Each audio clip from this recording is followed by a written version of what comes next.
Matamgi Manipuri Wari channel asibu tabiriba khwai pumnamakpu taram nokjari ngasisum hausangom Eshang Karaba Thamoi kunmapal suba tangkak amok buduna lakjari mayam punna taminarasi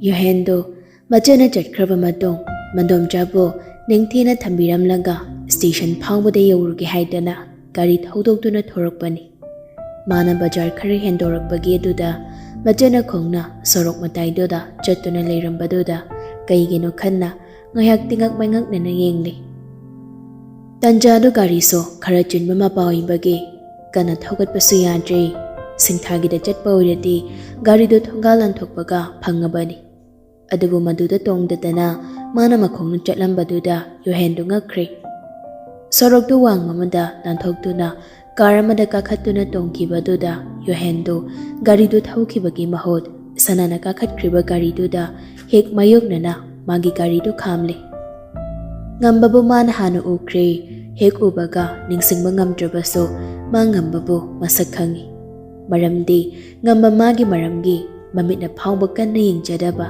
machanda dakpham thamkibani nokpa khangba sakphamda machana wangang baduso yohenna ui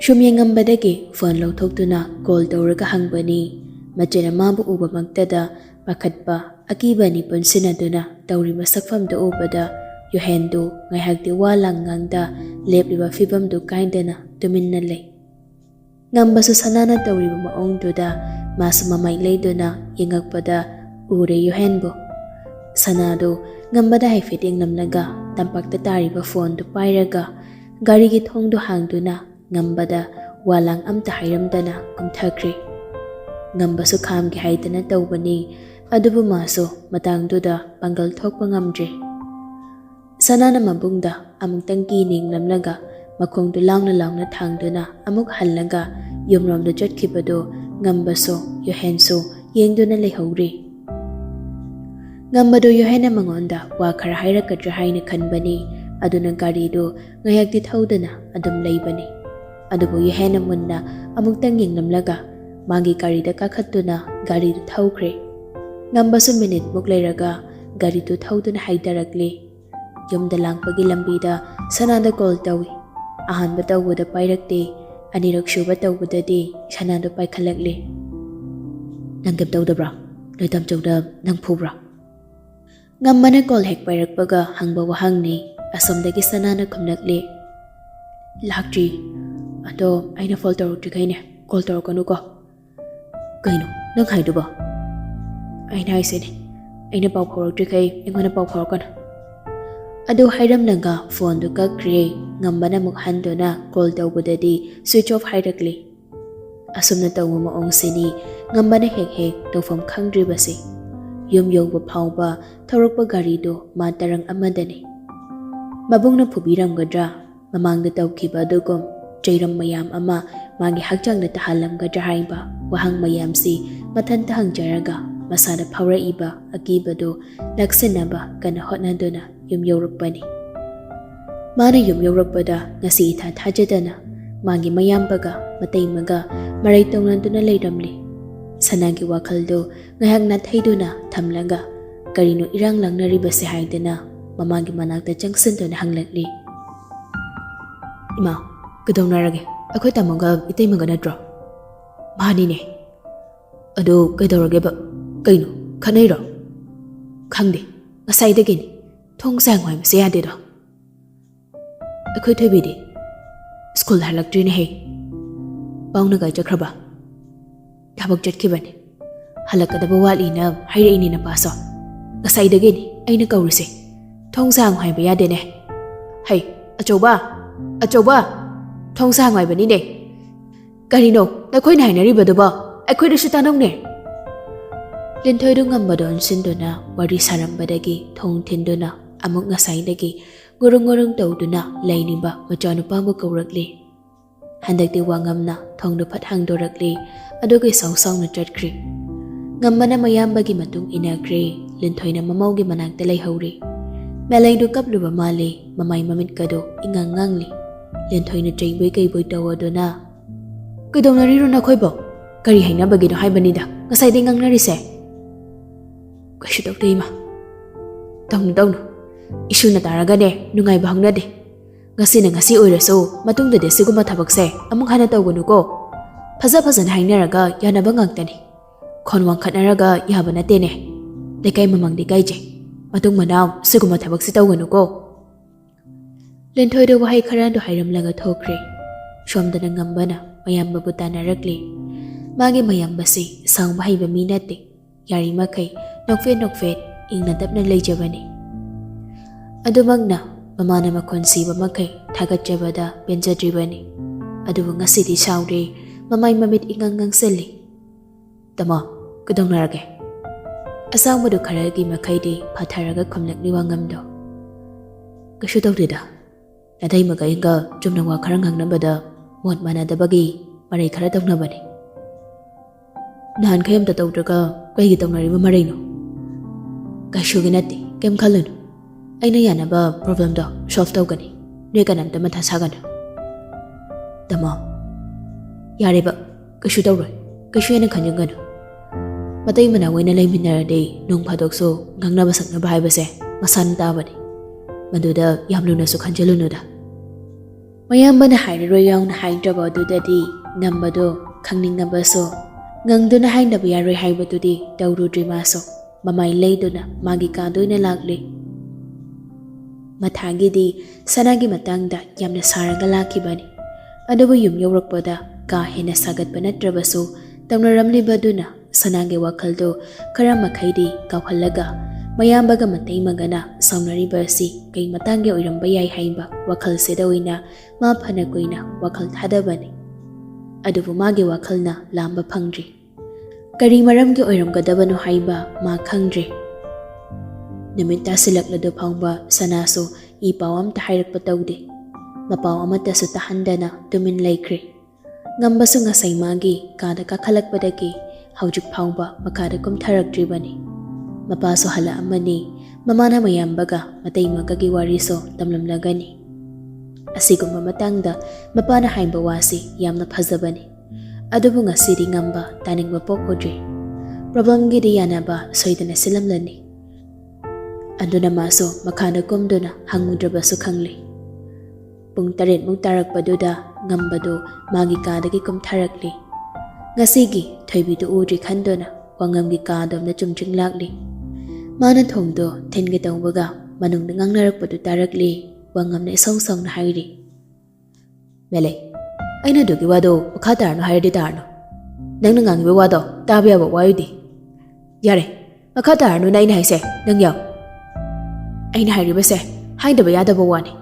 Makoy tamona tawriba mayamse loksita khazana thiba taragane toknanabani aina hairiseni. Aina ne nangonda hairiseni makha tarno adugi wado.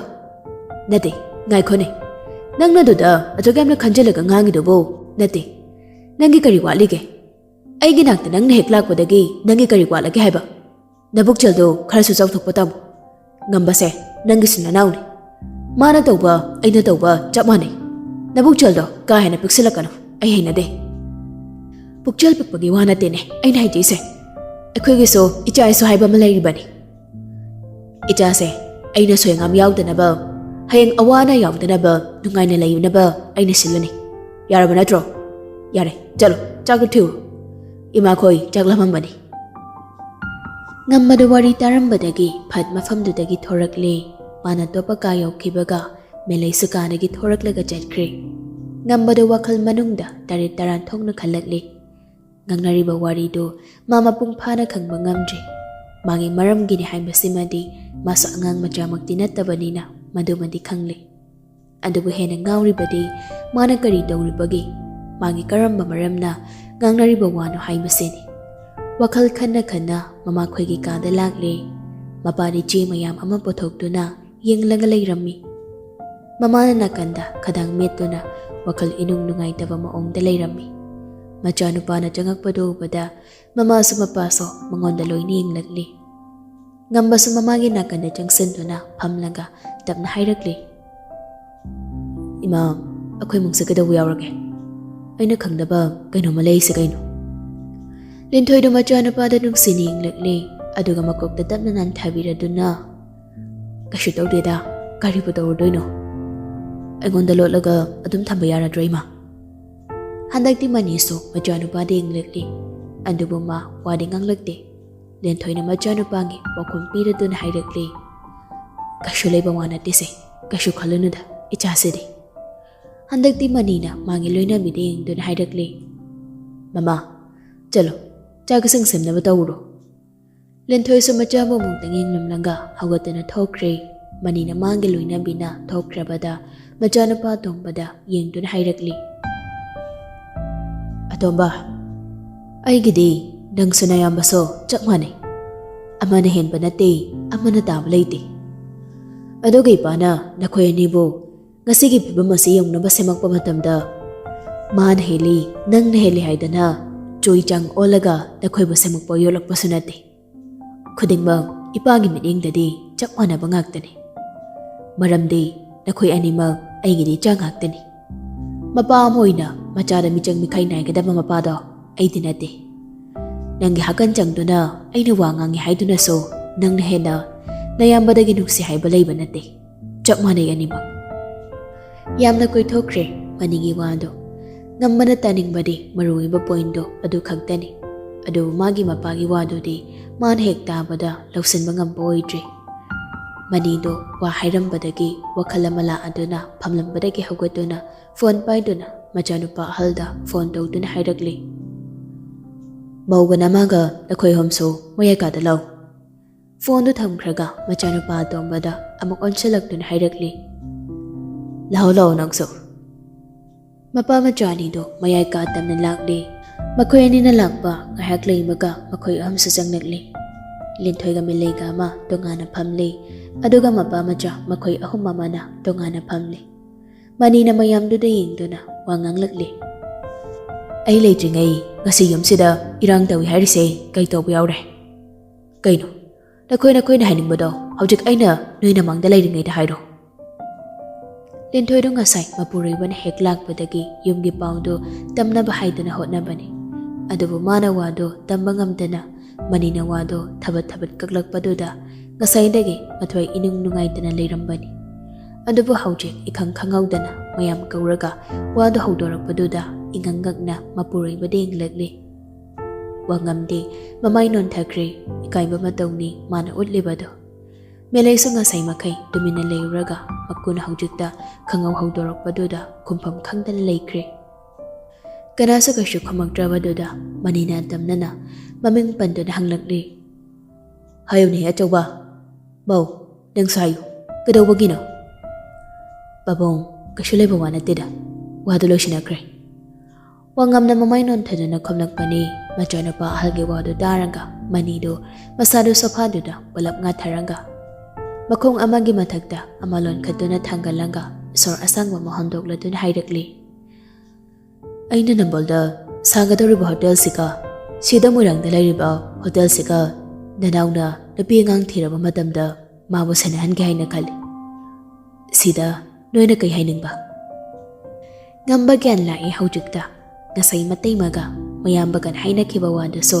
ma hawjikta gyan tari Mapana damna kudombi thinduna hanglaklabadudadi wangamga melaingado jen bayandri Lenthoi su Manipuri bana hainingiba wado khangladuna machaga mamamguda ingangak ningli ma thajarudabani magi macha mamamna aduna phattana khalangani haibadi Babong kasho kaiba leite aidaina hujik tawriba thabak sidagi leithokpa ngambasу nate aduna mana banadadi kamain tawne aide hujik so mana koidana langdana Mata manghalaga lairise asigi mahon hawjik moirangda lairiba se experience tan boina ingsin ba hawbu yaraba na khali ado mana kai khali ba haidumadi aishu khangdre wangamna tapna sangna singna khomakpa pawkhomni mani singi ngasaina mana machabu yengba magdada mana kari wahang hangbada kari pawkhom pirakani haiba khangkhrabani machina thokna hairakpa taningbadi mamong nupigi pawkhomni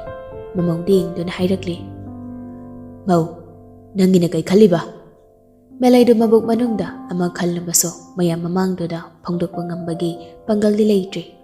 Manipuri bada haiban haibani toina wangang gandaba makui bungoda ꯃꯥꯒꯤ ꯑꯗꯨꯒꯨꯝꯕ ꯋꯥꯈꯜꯂꯣꯟꯗꯨꯃꯛ ꯍꯥꯏꯕꯗꯤ ꯃꯥ ꯍꯥꯏꯕ ꯉꯝꯗ꯭ꯔꯤ꯫ ꯑꯗꯨꯅ ꯃꯄꯨꯔꯣꯏꯕꯒꯤ ꯆꯤꯟꯗꯨꯡ ꯏꯟꯗꯨꯅ ꯑꯗꯨꯃꯛ ꯈꯨꯝꯂꯛꯂꯤ꯫ ꯇꯥꯃꯣꯅ ꯍꯥꯏꯕꯁꯤꯗ ꯑꯩꯁꯨ ꯑꯗꯨꯝ ꯌꯥꯔꯤ ꯄꯥꯕꯨꯡ꯫ ꯑꯩ ꯋꯥ ꯍꯥꯏꯒꯦ, ꯑꯃꯈꯛꯇꯗ ꯅꯠꯇꯦ, ꯂꯩꯔꯤꯕ ꯅꯈꯣꯏ ꯄꯨꯝꯅꯃꯛꯇꯅꯤ꯫ ꯑꯩꯅ ꯅꯈꯣꯏꯕꯨ ꯅꯨꯡꯁꯤꯕꯗ ꯑꯃꯅ ꯑꯃꯗꯒꯤ ꯍꯦꯟꯕ ꯂꯩꯇꯦ꯫ ꯈꯨꯗꯤꯡꯃꯛ ꯏꯆꯥꯅꯤ, ꯏꯁꯨꯅꯤ꯫ ꯃꯁꯤꯗ ꯅꯈꯣꯏꯅ ꯃꯉꯣꯟꯗꯅ ꯍꯦꯟꯅ ꯅꯨꯡꯁꯤꯈ꯭ꯔꯦ, ꯑꯩꯕꯨꯅ ꯅꯨꯡꯁꯤꯗ꯭ꯔꯦ ꯍꯥꯏꯕ ꯋꯥꯈꯜꯗꯣ ꯃꯗꯨ ꯇꯧꯒꯅꯨ꯫ ꯑꯍꯜ ꯑꯣꯏꯅ ꯂꯩꯔꯤꯕ ꯃꯌꯥꯝꯅ ꯄꯨꯛꯆꯦꯜ ꯆꯥꯎꯊꯣꯛꯄ ꯑꯃ ꯆꯪꯏ꯫ ꯄꯨꯛꯆꯦꯜ ꯆꯥꯎꯊꯣꯛꯏꯕꯅꯤ ꯍꯥꯏꯗꯅ ꯂꯩꯖꯕ ꯄꯨꯝꯕ ꯄꯨꯊꯣꯛꯇꯨꯅ ꯀꯠꯊꯣꯛꯎ ꯍꯥꯏꯕ ꯅꯠꯇꯦ꯫ ꯑꯩꯈꯣꯏ ꯃꯤꯑꯣꯏꯕꯁꯦ ꯑꯣꯛꯄ ꯅꯥꯏꯗꯦ꯫ ꯂꯦꯝꯅ ꯄꯥꯅ ꯂꯩꯔ ꯐꯥꯎꯕ ꯑꯍꯦꯟꯕ ꯍꯦꯛꯇ ꯄꯥꯝꯃꯦꯅ ꯍꯥꯏꯅꯔꯤꯕꯅꯤ꯫ ꯀꯥ ꯍꯦꯟꯅ ꯑꯍꯦꯟꯕ ꯄꯥꯝꯃꯜꯂꯕꯁꯨ ꯐꯠꯇꯦ꯫ ꯑꯋꯥꯠꯄꯗ ꯃꯦꯟꯈꯠꯅꯕ ꯍꯣꯠꯅꯕꯗꯤ ꯀꯩꯁꯨ ꯀꯥꯏꯗꯦ꯫ ꯑꯗꯨ ꯅꯠꯇꯅ ꯍꯦꯟꯗꯣꯛ ꯄꯥꯊꯣꯛꯇꯅ ꯂꯩꯔꯕꯗꯨꯗ ꯍꯦꯟꯅ ꯄꯥꯏꯁꯤꯟꯕ ꯄꯥꯝꯂꯕꯗꯤꯅꯦ, ꯄꯨꯟꯅ ꯂꯤꯊꯈꯤꯗꯅ ꯈꯨꯕꯥꯛꯇ ꯌꯥꯎꯖꯔꯤꯕ ꯈꯔꯗꯨ ꯐꯥꯎꯕ ꯂꯣꯏꯅ ꯅꯥꯟꯊꯈꯤꯕ ꯌꯥꯏ꯫ ꯂꯥꯟ ꯍꯥꯏꯕꯁꯤ ꯑꯍꯦꯟꯕ ꯄꯥꯝꯃꯛꯄꯗꯒꯤ ꯊꯣꯛꯂꯛꯄ ꯉꯥꯛꯇꯅꯤ꯫ ꯌꯨꯝꯒꯤ ꯂꯥꯟ, ꯏꯃꯨꯡꯒꯤ ꯂꯥꯟꯁꯨ ꯑꯍꯦꯟꯕ ꯄꯥꯝꯃꯛꯄꯗꯒꯤ ꯊꯣꯔꯛꯄꯅꯤ꯫ ꯏꯄꯥꯒꯤ ꯑꯆꯧꯕ, ꯏꯄꯥꯅ ꯏꯆꯥꯕꯨ ꯃꯁꯛ ꯃꯨꯟꯅ ꯈꯪꯉꯤꯅꯦ꯫ ꯅꯪꯅꯁꯨ ꯏꯄꯥꯕꯨ ꯃꯁꯛ ꯃꯨꯟꯅ ꯈꯪꯉꯝꯒꯅꯤꯅ ꯈꯜꯂꯤ꯫ ꯏꯄꯥꯅ ꯏꯆꯥꯒꯤ ꯀꯔꯤꯁꯨ ꯋꯥꯅ ꯄꯤꯔꯣꯏ, ꯅꯅꯥꯎꯗꯅ ꯇꯥꯅꯁꯨ ꯏꯄꯥꯅ ꯄꯤꯔꯣꯏꯅꯦ꯫ ꯃꯧ, ꯏꯀꯨ ꯁꯤꯈꯤꯔꯣꯏꯅꯦ ꯍꯩ꯫ ꯀꯨꯏꯅ ꯁꯥꯡꯅ ꯄꯨꯟꯁꯤꯈꯤꯒꯦꯅ ꯈꯜꯂꯤꯕꯅꯤ꯫ ꯑꯗꯨꯅ ꯍꯌꯦꯡ ꯏꯁꯨꯒꯤ, ꯏꯆꯥꯒꯤ, ꯏꯃꯧꯒꯤ ꯀꯔꯤꯁꯨ ꯋꯥꯠꯇꯅꯕ ꯏꯄꯥꯅ ꯈꯨꯗꯤꯡꯃꯛ ꯁꯤꯟꯗꯨꯅ ꯊꯝꯒꯅꯤꯀꯣ꯫ ꯏꯆꯥ ꯃꯁꯦꯟ, ꯏꯃꯧ ꯃꯁꯦꯟ ꯃꯔꯩ ꯊꯥꯡꯅꯕ ꯊꯕꯛꯇꯤ ꯅꯀꯨꯅ ꯀꯩꯗꯧꯅꯨꯡꯗ ꯇꯧꯔꯣꯏ꯫ ꯑꯩꯅ ꯍꯧꯖꯤꯛ ꯅꯅꯥꯎꯗ ꯍꯣꯇꯦꯜ ꯁꯦꯟꯅꯍꯜꯂꯤ ꯍꯥꯏꯗꯅ ꯃꯥꯒꯤ ꯑꯣꯏꯒꯅꯤ ꯍꯥꯏꯕ ꯍꯦꯛꯇ ꯂꯩꯕ ꯅꯠꯇꯦ꯫ ꯑꯗꯨꯒ ꯑꯩ ꯋꯥ ꯍꯥꯏꯒꯦ, ꯑꯍꯜ ꯑꯃ ꯑꯣꯏꯅ ꯂꯩꯔꯕꯗꯤ ꯅꯈꯥ ꯊꯥꯕꯁꯤꯡꯕꯨ ꯅꯆꯥ ꯅꯅꯥꯎꯃꯛꯅꯤꯅ ꯈꯟꯕ ꯉꯝꯒꯗꯕꯅꯤꯀꯣ꯫ ꯗꯥꯏꯔꯦꯛ ꯍꯦꯛꯇ ꯍꯥꯏꯔꯛꯑꯕ ꯑꯗꯨꯗꯗꯤ ꯃꯦꯂꯩꯗꯨ ꯃꯃꯩ ꯉꯥꯡꯁꯤꯜꯂꯤ꯫ ꯋꯥꯉꯝꯅꯤ ꯇꯁꯦꯡꯅ ꯃꯄꯥꯅ ꯑꯗꯨꯝꯅ ꯍꯥꯏꯔꯛꯄꯗꯣ ꯃꯥ ꯌꯥꯝꯅ ꯏꯀꯥꯏꯔꯕꯅꯤ꯫ ꯑꯍꯥꯟꯕꯁꯨ ꯑꯣꯏꯔꯝꯒꯅꯤ ꯃꯄꯥꯅ ꯑꯗꯨꯝꯅꯒ ꯍꯥꯏꯕꯗꯣ꯫ ꯍꯦꯟꯅ ꯊꯃꯣꯏ ꯁꯣꯛꯏꯕꯗꯤ ꯉꯝꯕꯅꯤ꯫ ꯃꯥ ꯃꯁꯥ ꯈꯪꯗꯕ ꯃꯔꯝ ꯑꯃꯗ ꯃꯌꯥꯝꯕꯗ ꯃꯇꯩ ꯃꯅ ꯈꯪꯍꯟꯒꯦ ꯍꯥꯏꯗꯅ ꯏꯟꯁꯤꯜꯂꯝꯂꯤꯕ ꯋꯥꯈꯜꯂꯣꯟꯗꯣ ꯃꯥ ꯊꯃꯣꯏ ꯁꯣꯛꯈꯤꯕꯅꯤ꯫ ꯃꯈꯣꯏꯒꯤ ꯋꯥꯔꯤꯗꯨ ꯂꯣꯏꯁꯤꯜꯂꯒ ꯉꯝꯕ ꯆꯥꯛ ꯆꯥꯅꯤꯡꯗ꯭ꯔꯦ ꯍꯥꯏꯗꯨꯅ ꯃꯥꯒꯤ ꯀꯥꯗ ꯇꯨꯃꯤꯟ ꯂꯥꯛꯂꯤ꯫ ꯐꯃꯨꯡꯗ ꯂꯣꯡꯅ ꯍꯤꯞꯂꯒ ꯋꯥꯈꯜ ꯇꯧꯔꯛꯂꯤ꯫ ꯃꯕꯨꯛꯅꯤꯡꯁꯨ ꯅꯨꯡꯁꯤꯔꯤ꯫ ꯈꯜꯂꯛꯏꯕ ꯈꯟꯅꯅꯤꯡꯗꯕ ꯋꯥꯈꯜ ꯃꯌꯥꯝꯗꯣ ꯅꯥꯊꯩꯅꯕ ꯍꯥꯏꯗꯅ ꯐꯣꯟ ꯄꯥꯏꯗꯨꯅ ꯁꯅꯥꯗ ꯀꯣꯜ ꯇꯧꯒꯦ ꯍꯥꯏꯗꯅ ꯇꯧꯕꯅꯤ꯫ ꯑꯗꯨꯕꯨ ꯉꯁꯥꯏꯒꯤꯗꯣ ꯑꯃꯨꯛ ꯅꯤꯡꯁꯤꯡꯂꯛꯂꯤ꯫ ꯍꯧꯖꯤꯛ ꯐꯥꯎꯕ ꯀꯣꯜ, ꯃꯦꯁꯦꯖ ꯑꯝꯇ ꯂꯩꯇꯕ꯭ꯔꯥ ꯍꯥꯏꯗꯅ ꯌꯦꯡꯉꯛꯄꯗ ꯁꯅꯥꯒꯤ ꯃꯦꯁꯦꯖ ꯑꯃ ꯂꯩꯔꯝꯃꯤ꯫ ꯗꯥꯏꯔꯦꯛ ꯃꯦꯁꯦꯖꯅꯤ ꯂꯩꯔꯝꯂꯤꯕꯗꯣ꯫ ꯉꯝꯕꯅ ꯆꯪꯗꯨꯅ ꯌꯦꯡꯂꯤ꯫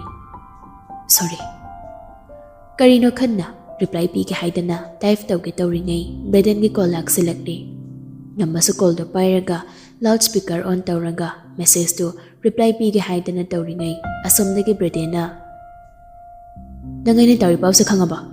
ꯁꯅꯥꯒ ꯄꯥꯎ ꯐꯥꯎꯅꯕ꯭ꯔꯣ ꯅꯪ? ꯇꯥꯏꯞ ꯇꯧꯒꯦ ꯇꯧꯔꯝꯕ ꯈꯨꯕꯤꯗꯣ ꯖꯣꯞ ꯂꯦꯞꯂꯒ ꯉꯝꯕꯅ ꯍꯪꯂꯛꯂꯤ꯫ ꯀꯩꯕ? ꯍꯧꯖꯤꯛꯇ ꯁꯤꯡꯊꯥꯅ ꯍꯥꯏꯔꯛꯄꯅꯤ꯫ ꯁꯅꯥꯗꯣ ꯉꯁꯥꯏ ꯉꯥꯏꯍꯥꯛꯀꯤ ꯃꯃꯥꯡꯗ ꯃꯕꯨꯡꯅ ꯀꯗꯥꯏꯗꯅꯣ ꯊꯦꯡꯗꯣꯛꯈ꯭ꯔꯦꯅ ꯍꯥꯏ꯫ ꯁꯤꯡꯊꯥꯗꯣ ꯉꯁꯥꯏ ꯅꯨꯃꯤꯗꯥꯡ ꯋꯥꯏꯔꯝꯗꯣ ꯃꯣꯏꯗ ꯆꯠꯂꯨꯕꯅꯤ꯫ ꯑꯗꯨꯗ ꯃꯣꯏ ꯃꯟꯗꯣꯝꯆꯥꯅ ꯍꯥꯏꯔꯛꯄꯅꯤ꯫ ꯅꯪ ꯃꯥꯒ ꯄꯥꯎ ꯐꯥꯎꯅꯕ꯭ꯔꯣ? ꯀꯩꯗꯧꯕ ꯌꯥꯎꯒꯦ? ꯉꯝꯕ ꯕ꯭ꯔꯦꯗꯦꯟꯒꯤ ꯄꯥꯎꯈꯨꯝ ꯄꯤꯔꯝꯗ꯭ꯔꯤ ꯁꯅꯥꯒꯤ ꯅꯝꯕꯔꯗꯨꯗ ꯗꯥꯏꯔꯦꯛ ꯀꯣꯜ ꯑꯣꯏꯅ ꯇꯧꯁꯤꯜꯂꯛꯂꯤ꯫ ꯑꯗꯨꯕꯨ ꯁ꯭ꯋꯤꯆ ꯑꯣꯐ ꯍꯥꯏꯔꯛꯂꯤ꯫ ꯑꯃꯨꯛꯁꯨ ꯍꯟꯖꯤꯟꯗꯨꯅ ꯇꯧꯏ꯫ ꯑꯗꯨꯕꯨ ꯑꯃꯨꯛꯁꯨ ꯍꯥꯏꯔꯛꯂꯤ꯫